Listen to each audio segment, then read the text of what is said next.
This program is brought to you by thepodcastfactory.com. Canine Crew, it's time to just sell the damn thing.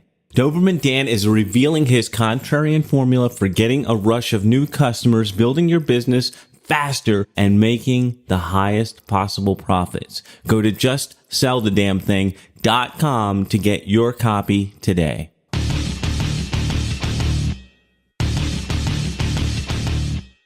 Prepare yourself for the uncensored, nothing held back, no BS reality of how business and life really work.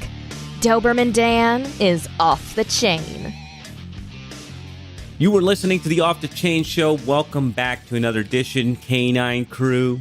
Last week, we left you off with part 1 of Doberman Dan chatting it up with Roy Furr. Now, let's jump back into that. You know, it's interesting.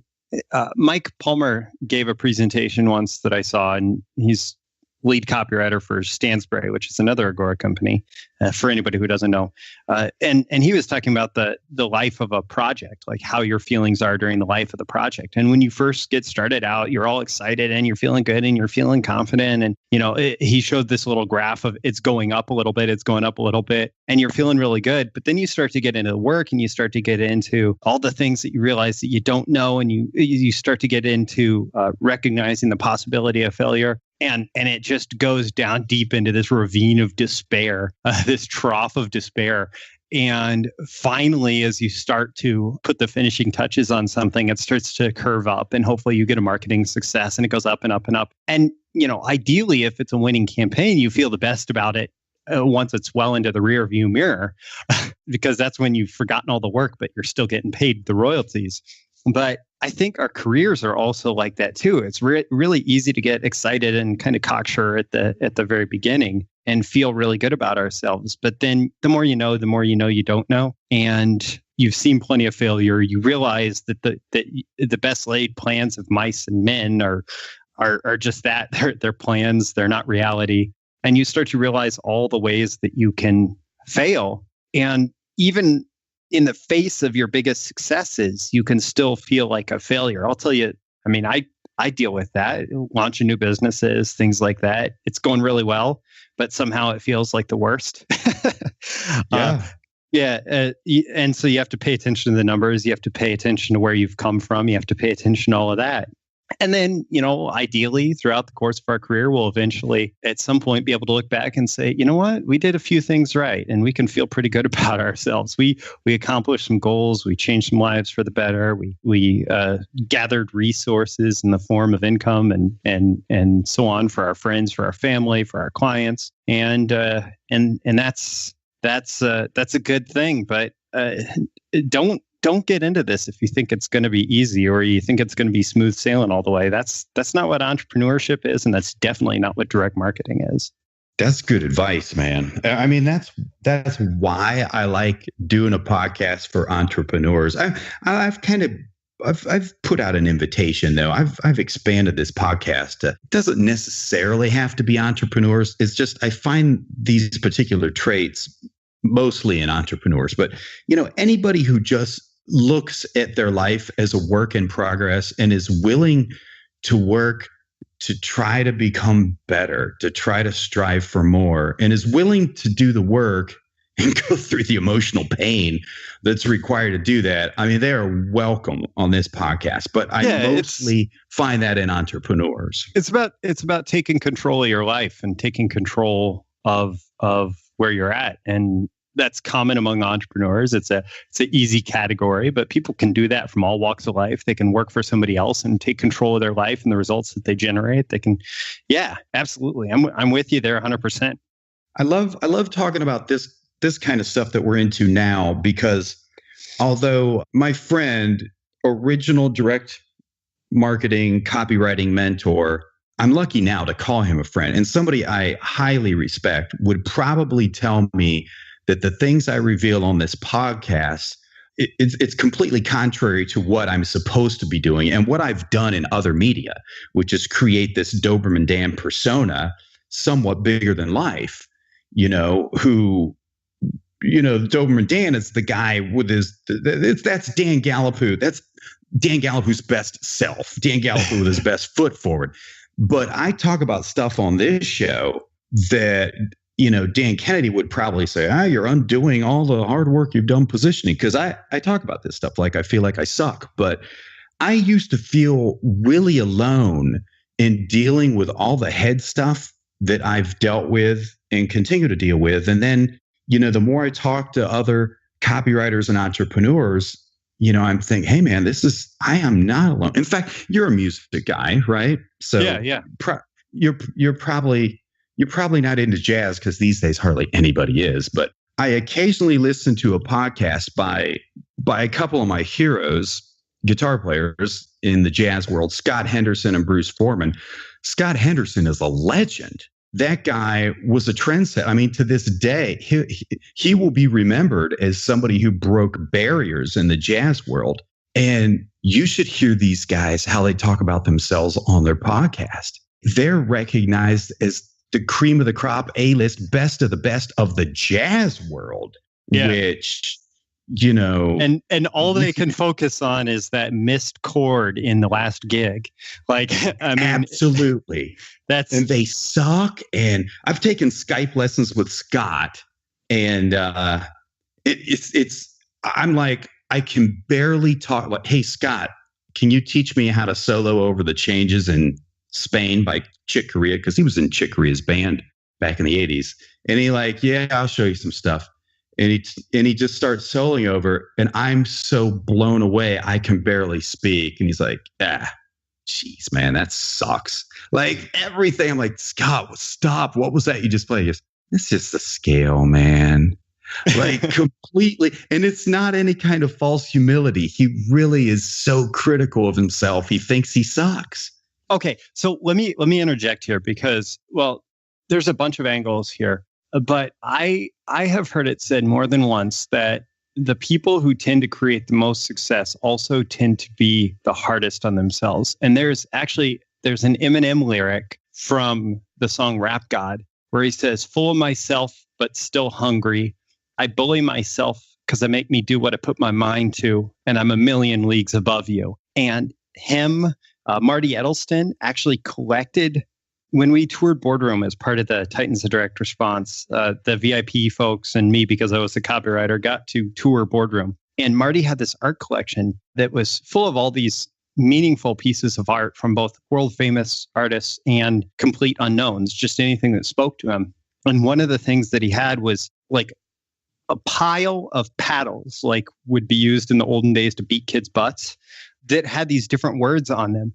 And Brian, when he was doing the tour, talked about how Marty felt like his whole career, his whole life building this $150 million a year business was largely to prove to his parents that he was good enough. And so many successful people have their own story of the person who doubted them, the chip on their shoulder. John Carlton talks about when he was a graphic designer, he borrowed some copywriter's copy of, I think it was John Caples. And she basically told him, you'll never become a copywriter. And now she's become some forgotten footnote in that agency's history.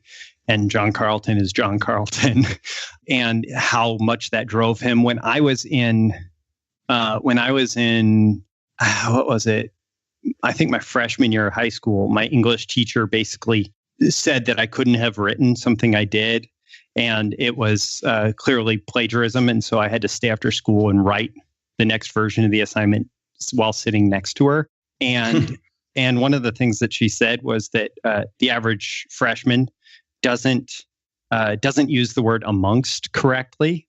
And so basically everything I wrote for years used the word amongst correctly in it at some point.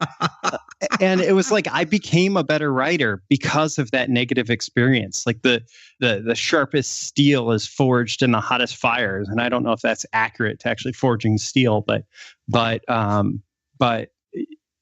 there is something to be said. Like you don't get great art from people who live a wallflower existence. You get great art from people who've suffered. You get great anything from people who have gone through challenges and had to work to overcome them. And yeah, I mean, so much of entrepreneurship is about proving yourself, and hopefully doing some good things in the world as part of that. Like, I'm good enough. Let me create a ton of value to show how good I am. Yeah.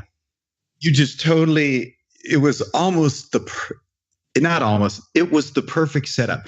You just totally opened the door for me to go down a path that I wanted to go through to get your opinion on something.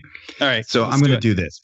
Let me read you a little bit of an excerpt from this month's February 2018 issue of my newsletter, the Doberman Dan letter. By the way, it starts with this quote by Jessamine West, an author. She says, "Writing is so difficult that I often feel that writers, having had their hell on earth, will escape all punishment thereafter." I like that quote. So let me read a little bit of this, just to set the stage, and then I want to get your take on this. So it opens, as every issue does. "Dear Knight of the Round Table, writers are weird. For one, it has been discovered that many writers have a unique ability, an ability to enhance their mental skills and creativity, not available to the civilians, although it comes at a price. As it turns out, a rather steep price. You see, there's a cliche about madness and genius going together.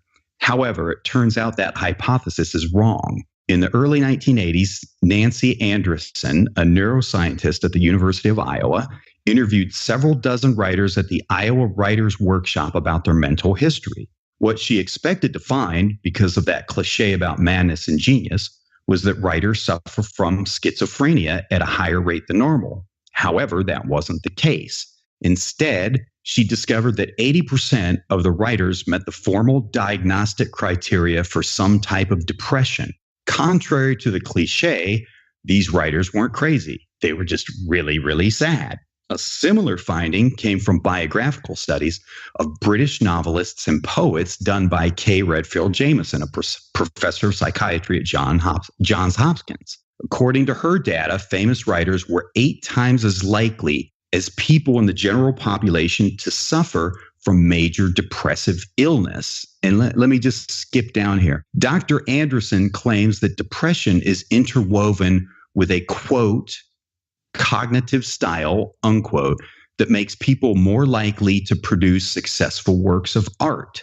And her quote is, this is my take on it. "The ability to stick with this tedious and often painful process, the unconcealing, the chiseling off the stone to reveal the David underneath, is one of the most important qualities necessary for success. That's the part where the, quote, normal people, unquote, drop out. And that is why so very few become successful writers." And this is Dr. Anderson's quote. "Successful writers are like prize fighters who keep on getting hit but won't go down. They'll stick with it until it's right. And that seems to be what the mood disorders help with." So if I were to read that, when I first started copywriting, I'd think she's smoking crack. But now that I've been doing it for so long and have met so many writers, not just copywriters, but writers in general, every single one I know who's successful totally matches that criteria. There is something wrong with us. Amen to that. I will tell you, one of my favorite commentaries about what you need to do if you want to become a copywriter came from Bill Bonner, who is the founder and I don't know what his official title is at the Agora Empire, but owner would be appropriate. And he has built a company over 3 decades, 4 decades, that is now doing, somewhere around $1 billion in annual sales. And it's been primarily through copywriting. And he said, I don't know, this was on stage at AWAI in front of a bunch of aspiring copywriters. He said, I don't know why you want to be a copywriter. I think it's because you don't understand what it takes to be a successful copywriter. If you want to be a successful copywriter, the first thing that you need to do is you need to get a 5th of whiskey and you put that in your right desk drawer. The second thing you need to do is get a revolver and make sure that it's loaded and you put that in your left desk drawer. And then sit down at the keyboard and proceed to bleed out all over the page, hoping that you go for the correct desk drawer when the time comes. And I mean, it just spoke to the fact that there is some struggle in doing this, even if we're doing it for,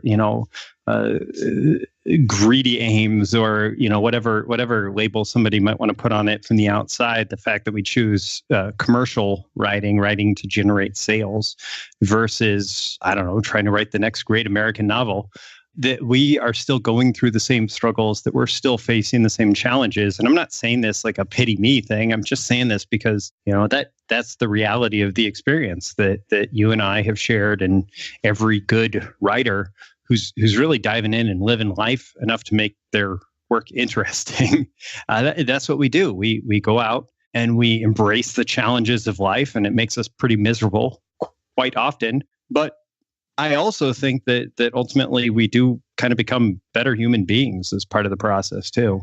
I think that most of the copywriters that I know, the folks who've had to live and die by the market's response to their world or to their words, have gotten really honest pictures of how the world works and how people think. And those pictures aren't always popular because, well, we don't like to actually know how we think as a species. We like to know how we want to be seen as thinking. but as writers, we're not afforded that luxury of kidding ourselves that the mask is the reality. Yeah, so true. I love that. I love that Bill Bonner story. I've blatantly ripped that off from him, by the way. That whiskey in the one desk drawer and revolver in the other. Yes. And there have been times where I've reached for the revolver. No sane person should do this. I mean, like, even my very first sales letter, 47 first drafts of just the first sentence, that qualifies as mental illness. Well, in so many different ways. And let's add on some complications to this. Both you and I write for the financial markets today. And the financial markets today, there has not been any clarity about the direction of the financial markets since it was falling in late 2008, early 2009. That was the last time there has been any real clarity about which direction the markets should be going. And even just in the last couple of weeks, when the market took a 10% nosedive after going up for 12 consecutive months, suddenly I'm questioning the entire narrative that I'm putting together right at that moment where I need to be conveying maximum confidence in the narrative. And we are surely gluttons for punishment if we're writing about a moving market today. Because a moving target that could change the thing you literally sweated blood from your eyeballs to create for 2 months now totally changes overnight. Everything you did is moot. Yeah, I spent 2 to 3 hours. I think it was last Thursday when the market was on its second 1,000-point nosedive. I spent 2 to 3 hours drafting a completely new headline and lead for a completely new narrative for a promotion that I'm in the finishing stretches on, just in case the person whose voice I'm writing in was starting to think, this is something to pay attention to. And, I was doing new research, finding new proof points. And heck, one part of me, the part of me that just wants to create successful marketing promotions, was actually hoping that the market would continue falling because I had some really compelling stuff going on there. But it is not easy work, and we glorify it and we talk about, retire this year. And from one perspective, I have said this over and over again, from one perspective, most of those promises are mostly true. But from other perspectives, you have to be prepared to work your butt off, whether you're writing copy for your own little entrepreneurial projects or writing copy for clients or whatever. It's not always easy. No. And I think for the March issue of my newsletter, a lot of wannabe copywriters are going to be crushed when they read it. If they weren't already crushed when they read this month's issue, about you basically need to have a mental illness to be a successful writer. If that didn't talk them out of doing it, then the March issue truly will. because, and I could be wrong about this, I don't think I am. I mean, I believe anybody can be a good copywriter if they're willing to work for it. And the good news is you don't have to be a really great copywriter, make a lot of money with copy. Like if you're writing copy for your own business in certain niches, like when I was in the bodybuilding niche, I wasn't that good, but I was good enough to build a business that got me free from a job and made me some really good money. But I'm going to reveal why, in addition to the cognitive style / mental illness talked about by Dr. Anderson, that's required to be a top level world-class writer, why I believe most people will never reach that level of ability, and why it's probably a stupid goal for you to shoot for, because there are very few people who should shoot for that, and why you should just hire somebody who has sweated blood for decades to get there. And it's not a pitch to hire me, because you just can't hire me right now. I mean, even if you wanted to, there's just not a check big enough you could write, simply because it's just, there's one of me in 24 hours in a day, so it's not possible. But those who aspire to that, they should look at the quote from Tom Brady, who said, "If you're going to come and compete with me, you better give your life to it, because I've given my life." So yeah, I mean, a lot of people, they hear the stories and they hear, oh, you write a promotion and you can make millions in royalties, and that can happen.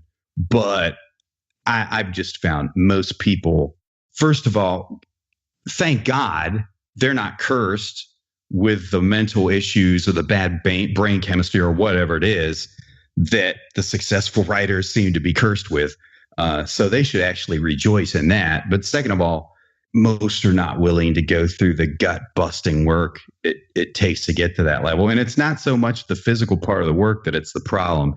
It's all the head trash that comes out when you strive for those levels. Amen to like that. For example, I can't really disagree, but let me tell you this.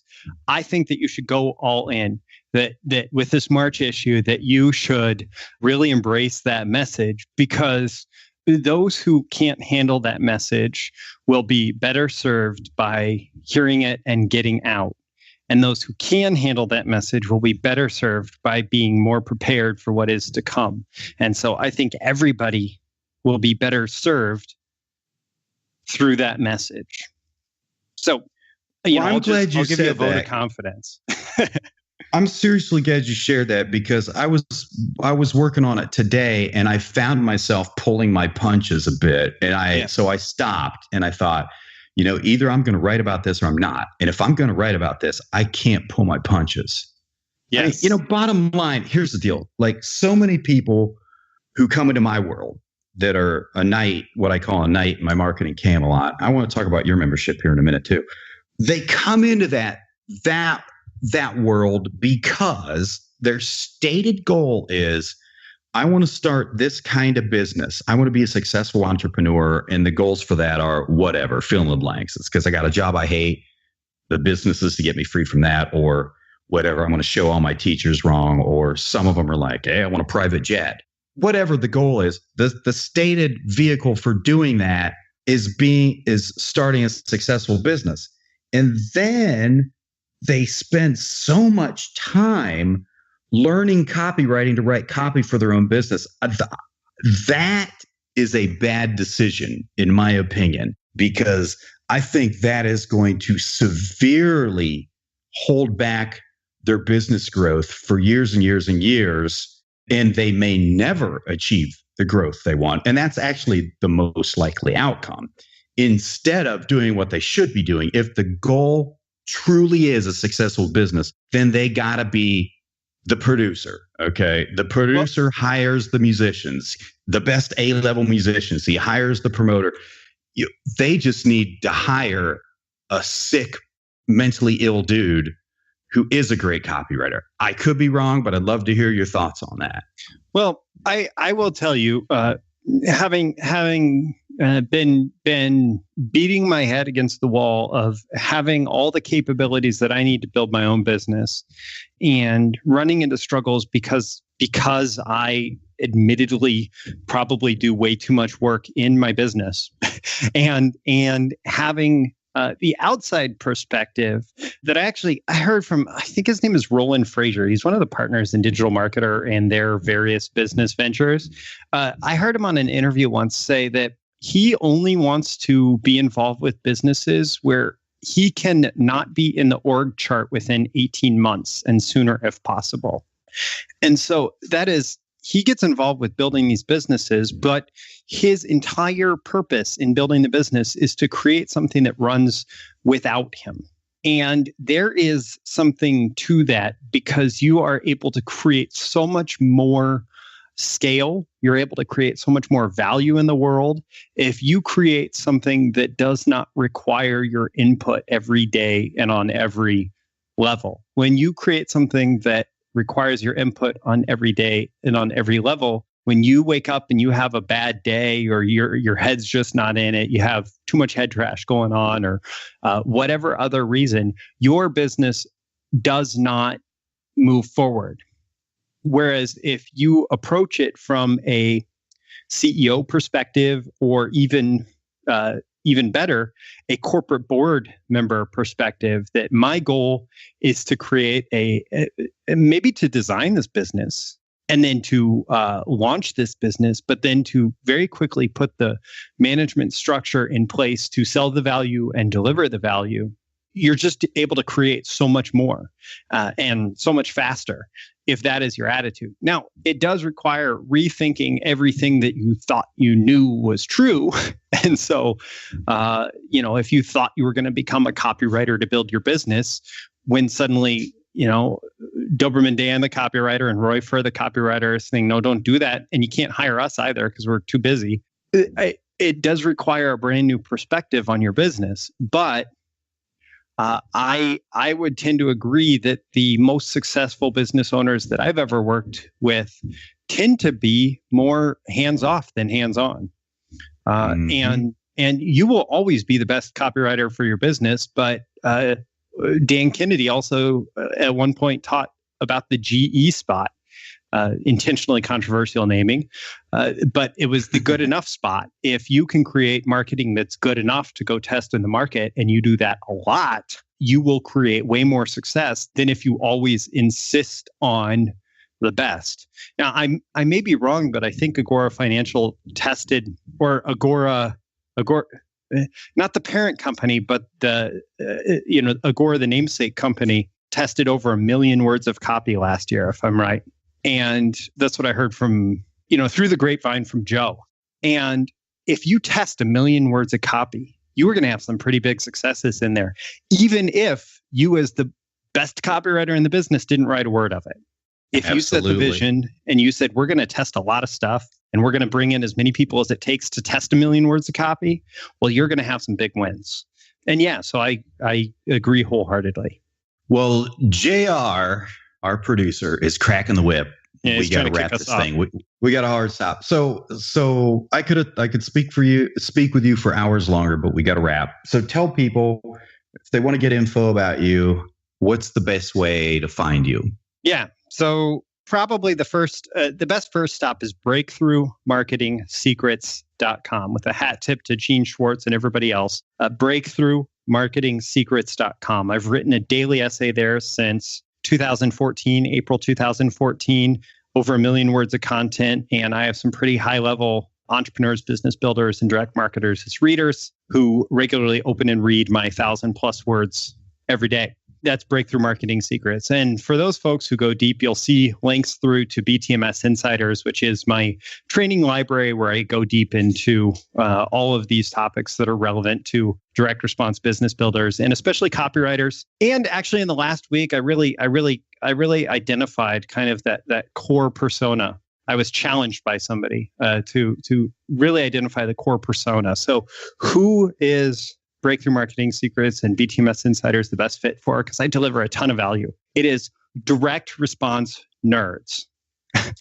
That's cool. If you are in it as much because you want to figure out how people tick, because you want to figure yourself out through marketing, because you want to figure out all the different things that are effective in building businesses with direct response marketing, and you can't help yourself.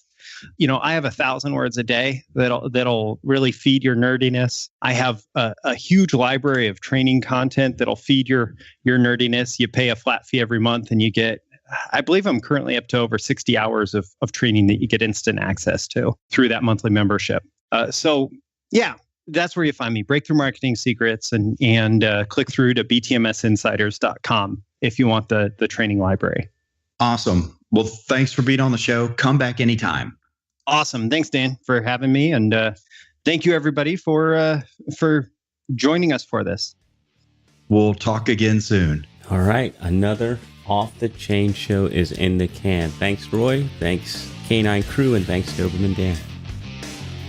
K9 Crew, before you run off, I want to remind you, Doberman Dan has set up an Off the Chain hotline. Call in, tell us you love us. It's even better if you tell us you hate us. It doesn't matter what you say. All you have to do is call in, leave a message. The number is 321-424-6043. Again, Off the Chain hotline, 321-424-6043. This is thepodcastfactory.com.